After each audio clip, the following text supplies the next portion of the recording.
Today I wanted to make the best chocolate brownies. These are easy to do, but they are very indulgent. My chocolate brownies have a wonderful salted caramel running through them, and you will absolutely love them. Let's get into it. I've got a baking tray here. I'm going to grease it with a bit of butter. I've got some baking parchment which I'm going to line the tin. Start from the outside and then just gently move the paper along so it sticks to the baking tray. Really important that you do this. You don't want the brownie to be sticking to anything. Baking parchment is the perfect thing to use. The next thing I do is melt some unsalted butter. And of course, I've got some beautiful chocolate. I've got two different types. I've got 40% and 60%. I'm going to roughly break this up. When the butter starts to melt, I'm going to add that into the butter. Keep an eye on this. You don't want the temperature to get too hot. You just want the chocolate to gently melt away. I'm going to prepare the wonderful salted caramel. I've got some carnation caramel here. This is a 397 gram can. Add in 1 teaspoon of flaky sea salt. This will add a wonderful saltiness to this lovely sweet caramel. And now we can start to combine our wet ingredients. I've got a bowl here and I'm going to add in some golden caster sugar and some more carnation caramel. Add all of that caramel in. And I'm also going to add in some eggs as well.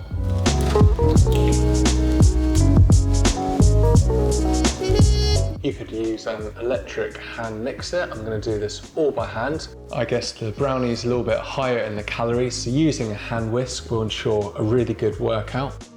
Whisk these 3 ingredients until you get some lovely air bubbles. In another bowl, I'm going to combine some plain flour and also some cocoa powder. Now the chocolate and butter is really nicely melted. I'm going to add this in to my other wet ingredients. It's really important that the temperature of the butter and chocolate isn't too high. You want this to be a really low temperature just so it doesn't cook the eggs at all. And now we can add the dry ingredients into the wet ingredients. Sieve your flour and your cocoa powder, and then use a balloon whisk to mix the flour mixture and also the egg. And once you've used your balloon whisk to get all of this really nicely mixed up, we can pour half of this mixture into the tin. Use a spatula to level it all out a little bit, and then we can get our carnation caramel mix and we can spoon the mixture on in 5 separate lines. Use your spatula to create a nice line. You can add the rest of the brownie mixture on. This is a really nice, rich, gooey mixture. So you want to be quite delicate when you're pouring it on. You don't want to disrupt the caramel lines too much. Once you've scraped pretty much everything out of the bowl, of course you can leave a little bit for a taste afterwards. You want to level this out and then go back to your caramel mixture, spoon on some lines. The second time I've done this, so I've gone for quite small lines, and you'll see in a sec I'm going to use a cocktail stick to create a nice feathering technique.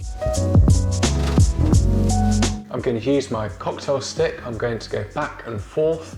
I'm just going to gently push this through the lovely caramel brownie mix, and you can see doing this a few times it creates a beautiful feathering effect.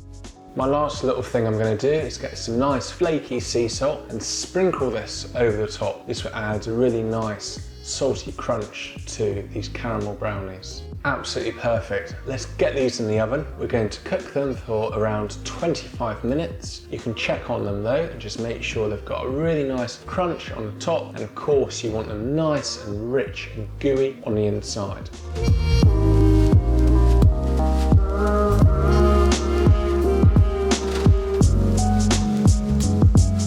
These salted caramel chocolate brownies are out of this world. I think you'll agree.